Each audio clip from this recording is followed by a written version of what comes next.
This is a dragon. That is his fluty things. This is his neck. That is the scales on his neck. Here we go in and look at his neck.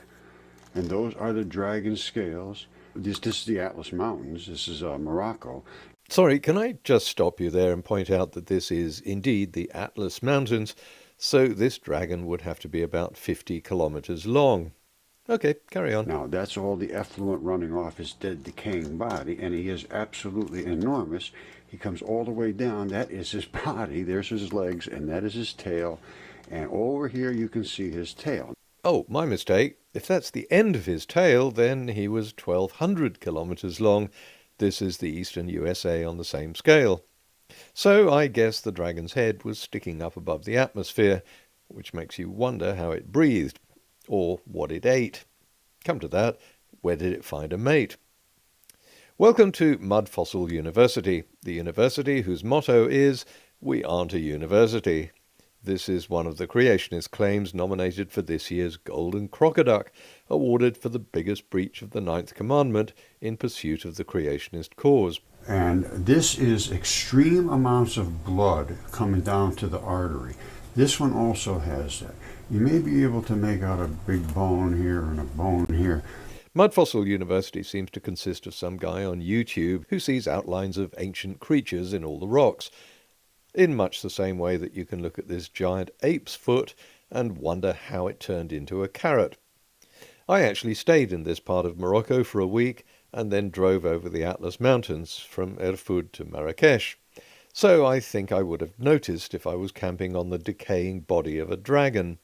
What I saw there were ancient sandstones and limestones peppered with ammonite and trilobite fossils.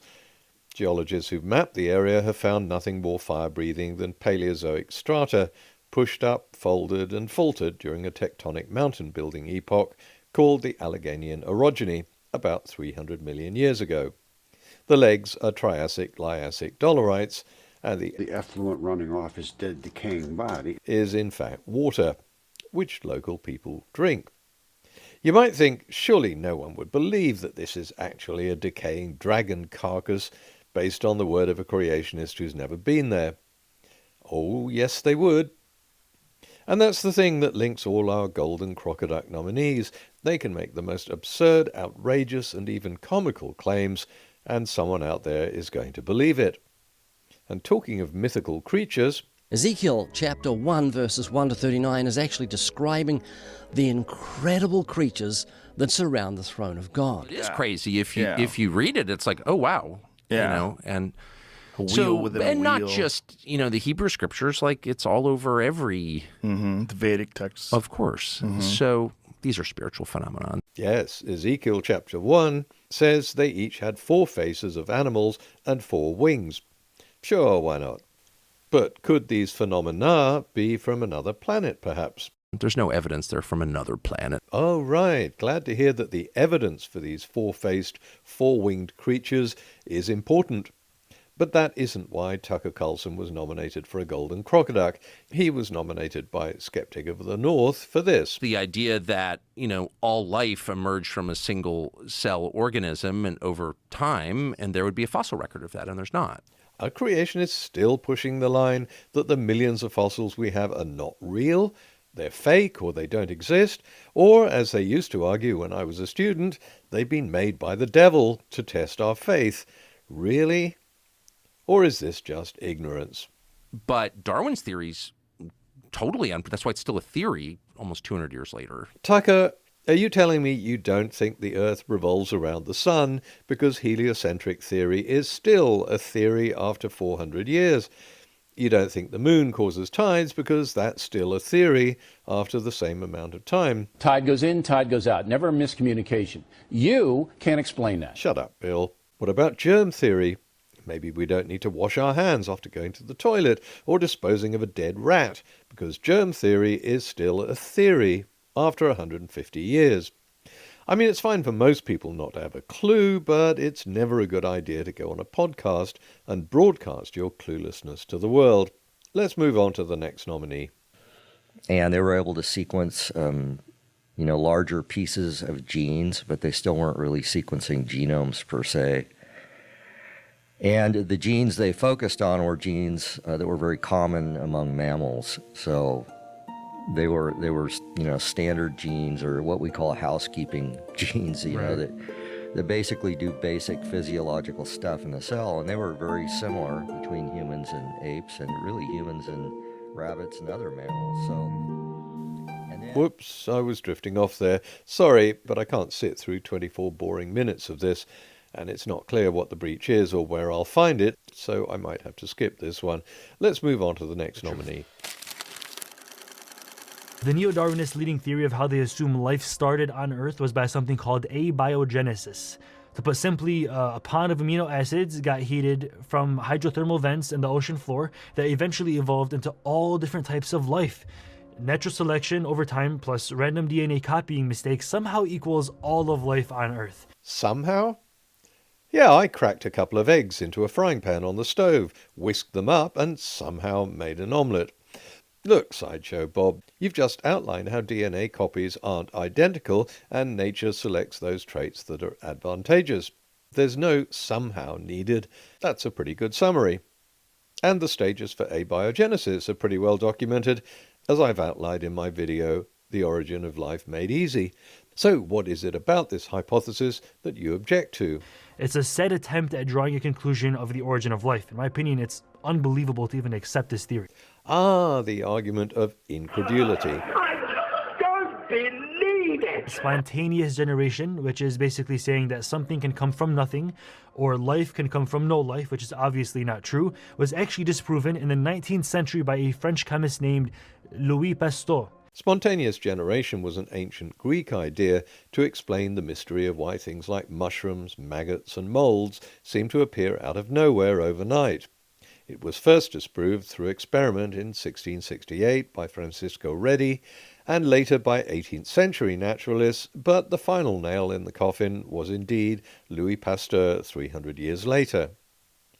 Obviously, spontaneous generation is different to abiogenesis, which is a chemical process that would have taken millions of years, going from amino acids to nucleotides, to nucleic acids, to polynucleic acids, to ribonucleic acids, to deoxyribonucleic acid. Unlike spontaneous generation, that process has never been disproved. And to show how difficult it is to disprove it, Sideshow Bob here doesn't even try. Next is a nominee called Lines of Evidence. Evolutionists say that this process came about through increasingly complex grunts and babbles, until a shared capability to form words arose over time. And for the benefit of people who don't know what an evolutionist looks like, Lines of Evidence has helpfully shown us a group of evolutionists who, for some reason, have to wear white coats when they discuss the development of languages, apparently in test tubes. The big question is, if humans evolved language in order to communicate with each other, then why did language continue to evolve in a way that interfered with such communication? The answer's pretty simple, and it's there in the question. People developed language to communicate with each other. They had little interest in changing their language for the benefit of outsiders. And we still don't. I've dealt with this subject before in my video Evolution and Language. We all know that language changes over time because we've seen how accents and words change in our own lifetimes. Just look at how different London English is now compared to what it was at the time of Chaucer. So what would happen if a population speaking the same language splits up? One part moves away to a completely different area. If they have no further contact, would the language change in exactly the same way in the two separate communities? Of course not. Why would it? Each population would start changing the language in its own way until the two are mutually unintelligible. How else could we possibly get new languages?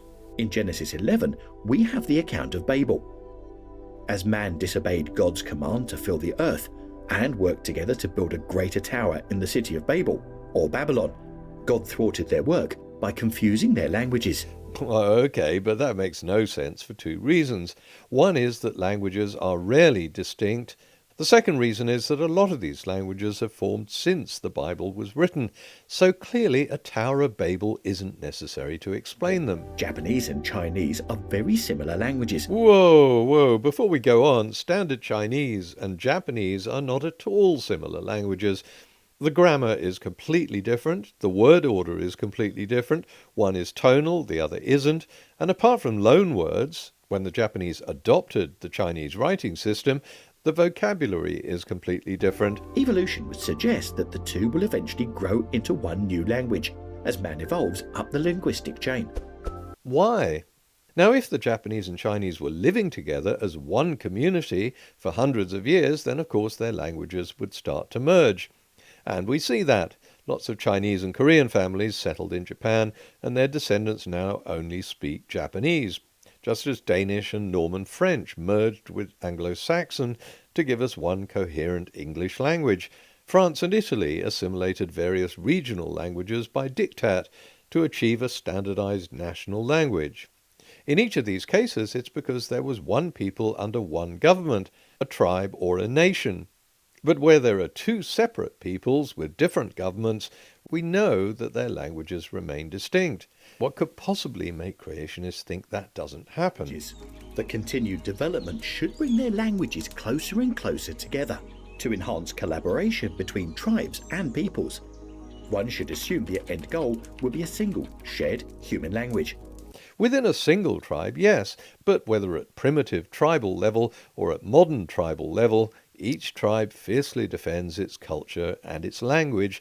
Why would they want to change their language or put the brakes on development of their language just for the sake of better cooperation with neighbours they may not particularly like?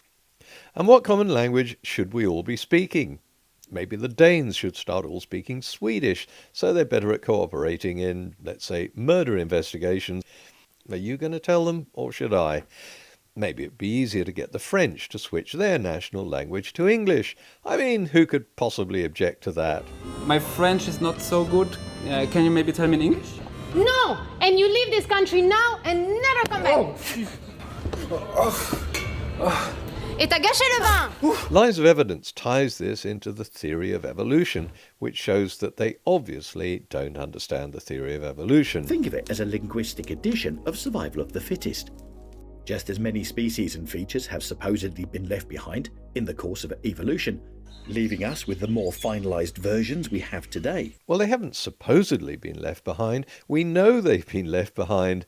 And in exactly the same way, thousands of languages have been left behind, leaving us with the versions we have today.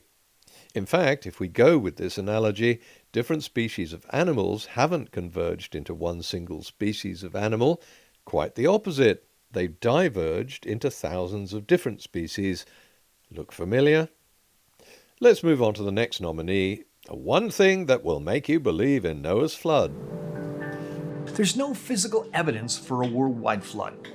This is a commonly heard objection to belief in the account of the Great Deluge described in Genesis 6-9, and many skeptics believe this claim invalidates the Bible and Christianity. And they have a point. Thank you. I'm glad you agree. I've covered this before, of course. A flood always leaves very obvious evidence, and if you've experienced a flood, you'll know exactly what that evidence is. You get a layer of mud and debris. Even if you've never experienced a flood, you should be able to recognize which house has been inundated and which hasn't. Well, that's the kind of evidence geologists look for.